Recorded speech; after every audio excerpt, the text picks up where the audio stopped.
Hello and welcome to Prudent Media News. Now a look at the headlines. Cipriano seemed dead when police were taking him to the GMC. Prudent brings to you the exclusive eyewitness account of the night of Cipriano's death.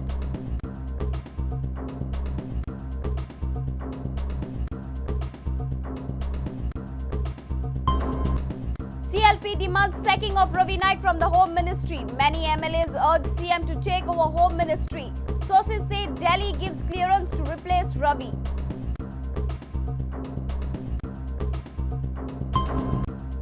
Cabinet paves way for more PPP projects, funds created to facilitate more private investments.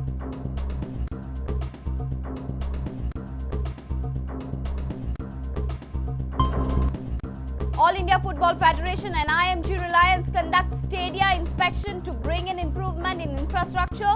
Big money sponsorship deal being put into use.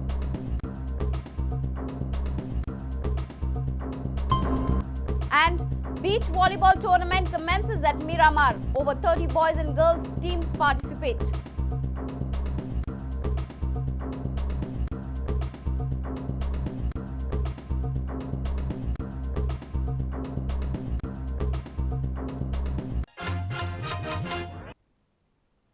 And now the news in detail.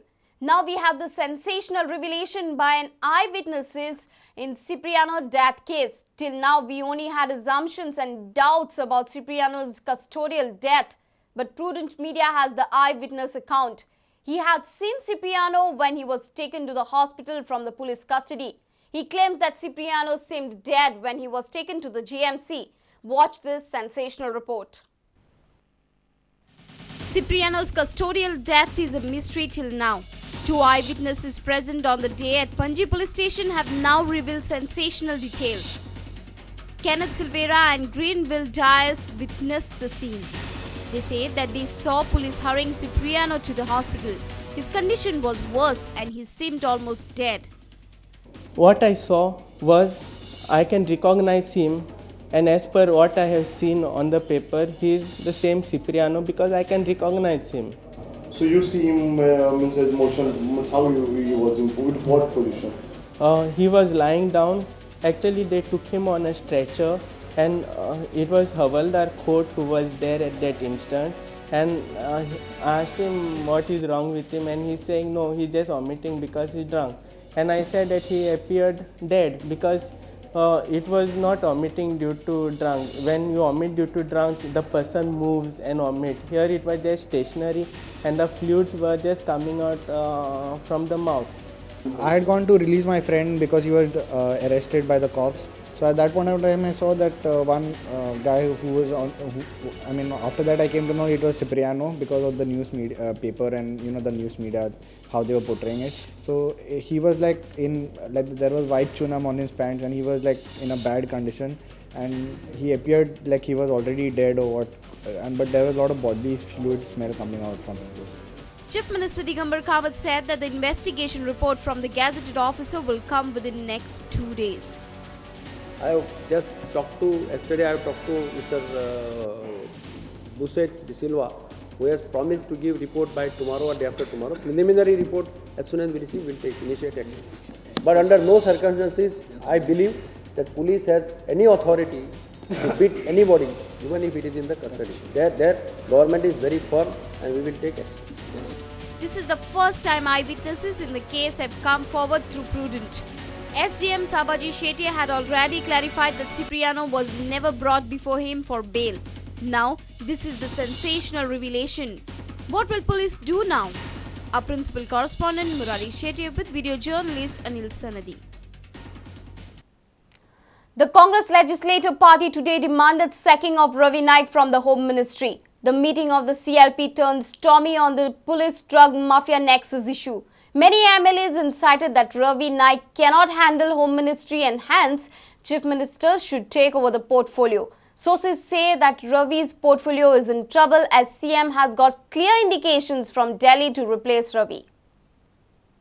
The police drug mafia nexus issue rocked the CLP. The CLP meet was held at CM's official residence after the cabinet meeting on Thursday evening. Majority of the members criticized the functioning of the Home Ministry. They demanded Ravi's removal from the portfolio. Some even went to an extent of demanding sacking of Ravi from the cabinet. Interestingly, Home Minister Ravi Naik was not present for the meeting. The MLAs of Congress party argued that recent incidents and expose on the police department have proved that Ravi is inefficient to handle the portfolio. They said that such non-functioning and shameless attitude of the ministry is spoiling the image of the party and the government. Sources have revealed that CM Digambar Kamath has got clear signals from Delhi to replace Ravi. The dilemma of the CM has prolonged the decision. CM is apprehensive about facing the assembly session with the burden of Home Ministry on his shoulders. But the demand of the CLP has increased pressure on Kamath to implement directions from Delhi. The next few days are expected to be very volatile as far as Home Ministry is concerned. Our reporter from Panji, Devidas Kamli, with video journalist Ravindra Dalvi. State government is all set to go the PPP way. Chief Minister Digambar Kamath-led government has paved a way for private players by creating Infrastructure Viability Gap Funding and Goa Infrastructure Project Development Fund to promote PPP model in the state. Cabinet on Thursday approved infrastructural funding and Goa Infrastructure Project Development Fund. These funds are specially created to boost PPP model in the state. We have created this viability gap funding. Supposing any department wants to take up any project in the public sector, PPP mode, and if it is not viable, but it is required in the interest of the public, then whatever shortfall, that viability gap funding shall be done by the state government. A Goa Infrastructure Project Development Fund. This fund also today has been cleared to the tune of 50 crores of rupees we are providing. Now this will enable any department who wants to take up a major project in the PPP mode to get the consultancy done, appointment of consultancy, and whatever charges they have to pay to the consultant, that will be paid up by this fund. Union government has constituted a core committee to look into the problems faced by the locals due to the MPT. Chief Minister Digambar Kamath has said that this committee will try to find out solutions to the problems faced by local people. A small core committee has been formed with the Chief Secretary, Environment Secretary, Revenue Secretary, Port Secretary, Chairman of the MPT, and one more senior officer of the Port Trust to enlist each and every problem faced today by the people of Vasco and other places and try to come out with some solution. Our principal correspondent Murari Shetye with video journalist Anil Sanadi for Prudent Media. Here is a surprising fact. Police have still not registered a FIR against Sunil Gudlar. Police have still not initiated any departmental inquiry against him. Both these things should have happened on priority as per the law. Crime Branch had indicted Sunil Gudlar in the case, but there is no FIR registered. Police say SIT will do both these things when they don't know. Prudent Media had exposed the drug nexus between police and drug peddlers. Now you must be thinking that Sunil Gudlar is at least booked. But no, there is no FIR filed against Gudlar. Goa police have not registered any offence against him. Earlier, Crime Branch was investigating into the case. Crime Branch indicted him in this case but did not file any complaint. Gudlar is merely placed under suspension. It was not because Crime Branch had arrived at a conclusion that now a case needs to be registered. Crime Branch only indicated that prima facie there were grounds to place Gudlar under suspension, that there was his involvement was indicated, and it needed more investigation and more probing.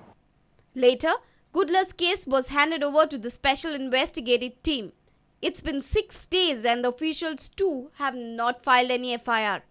The report submitted by the Crime Branch is already in the hands of the SIT. As per law, any official suspended for any offence, a departmental inquiry has to be initiated immediately. But no, there is no inquiry initiated yet. Shockingly, Gudlar was in the service on probation. He was not confirmed. He could have been dismissed immediately. But police suspended him to give him a hearing, but did not continue any inquiry. Now they say that SIT will do all the things.